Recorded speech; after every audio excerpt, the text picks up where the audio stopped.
Si vous venez à San Remo, nous a-t-on dit, surtout montez jusque là-haut, jusqu'au sanctuaire. Notre visite commence donc comme une randonnée dans les ruelles pentues et exiguës de la Pigna, le quartier ancien de San Remo. Mais pour ne pas se perdre, mieux vaut demander son chemin. C'est très caractéristique à San Remo. Il y a même un petit coiffeur là-bas qui porte les crèmes italiennes Barbiere. C'est un lieu très apprécié des touristes. Dans l'été, on fait des petits concerts ici. Finalement, l'ascension n'a rien d'un calvaire et nos efforts sont vite récompensés. Le plus beau panorama, c'est ici. D'un côté, la ville et la mer. De l'autre, le fameux sanctuaire, Notre-Dame de la Côte, construit au sommet d'une colline et autrefois repère pour les marins. Il faut absolument y entrer et lever les yeux pour admirer les fresques baroques du XVIIe siècle qui ornent sa coupole monumentale. Tout cela nous a donné faim. Il est midi, c'est le moment de s'accorder une pause. Pour le déjeuner, San Remo ne manque pas de bonnes adresses. On vous emmène chez Carlo Rovere déguster quelques spécialités aux saveurs bien méditerranéennes. Buongiorno, buongiorno, ben arrivati a San Remo. C'est la spécialité de San Remo, la sardinade. C'est de la même famille que votre pissaladière. Il y a des tomates fraîches, du coulis de tomate, des olives, des capres, des anchois et de l'ail. Toutes les saveurs de notre terroir apportent quelque chose d'important à nos plats. Une part de sardinade et de tourte aux artichauts, la cuisine locale en toute simplicité pour un peu plus de 10 €, boisson comprise. Cena Italie. Pour l'étape suivante, on vous emmène à la Villa Ormont, découvrir son jardin botanique, incontournable à San Remo, que l'on surnomme la Cité des Fleurs. Le jardin de la Villa Ormont est très important.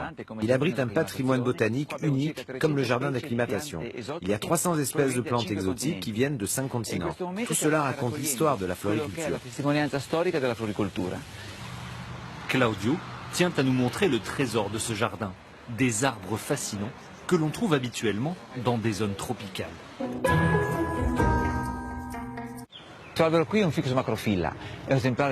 Ceci est un ficus macrophylle. C'est un arbre extraordinaire. Une plante qui vient d'une région méditerranéenne de l'Australie. Et à San Remo, elle a trouvé des conditions climatiques parfaites. Regardez ses racines, c'est une œuvre d'art. C'est un arbre gigantesque, un véritable monument vivant. Et nous n'avons pas fini d'être surpris par la façade du casino de la ville ou par la villa d'Alfred Nobel. À la belle époque, San Remo est un lieu de villégiature pour l'aristocratie européenne. Alors, le temps d'une nuit, nous aussi nous allons jouer les voyageurs du 19e siècle. Halte chez Marilyn Bisani, qui a rénové cet hôtel dont les murs datent de 1892. Le fait d'avoir des parquets en bois qui sont d'époque, on tenait à conserver ce style. On a décidé de meubler et d'aménager vraiment en étant le plus fidèle possible au style Liberty, au style Belle Époque. Pour le dîner, évidemment, nous avons choisi de manger des pâtes, des raviolis plus exactement, et du fait maison. Marco Cassini, jeune restaurateur, met un point d'honneur à ne travailler que des produits frais en suivant les recettes familiales. Ce sont des herbes avec du ricotta, du parmesan, les condiments, les arômes, huile, du sel, du poivre.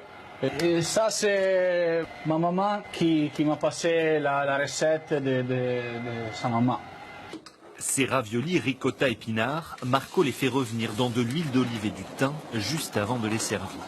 Une assiette à 9 €, idéale pour reprendre des forces, en vue de notre bon plan du week-end. Si vous aimez pédaler, comme nous, vous allez vous régaler. San Remo possède l'une des plus longues pistes cyclables d'Europe, l'une des plus belles aussi. Alors, nous allons louer un vélo, 6 € pour 1 heure, 12 € la demi-journée. Italiens et touristes adorent. Les jours de beau temps, c'est l'affluence. Elle est très belle. Beaucoup de gens viennent y faire du vélo. D'autres marchent ou viennent pour courir. C'est un super espace pour des familles avec des enfants. C'est vraiment tranquille. C'est vraiment bien. On peut découvrir des petits coins sympas. L'itinéraire est quasiment plat et longe le bord de mer. Voilà ce qui fait son succès. Cette piste cyclable est en fait l'ancienne voie ferrée. Elle a été réaménagée pour les vélos en 2008. Et ce qui est extraordinaire, c'est qu'on peut faire 24 km au bord de l'eau, sans voiture, tranquillement. Une balade très sympathique pour découvrir les alentours de San Remo. Et les ravitaillements ne manquent pas tout au long du parcours. Impossible de quitter la ville sans s'offrir une pause café, comme les Italiens savent si bien le faire. Notre week-end s'achève ici en douceur. Il nous aura coûté 211 €.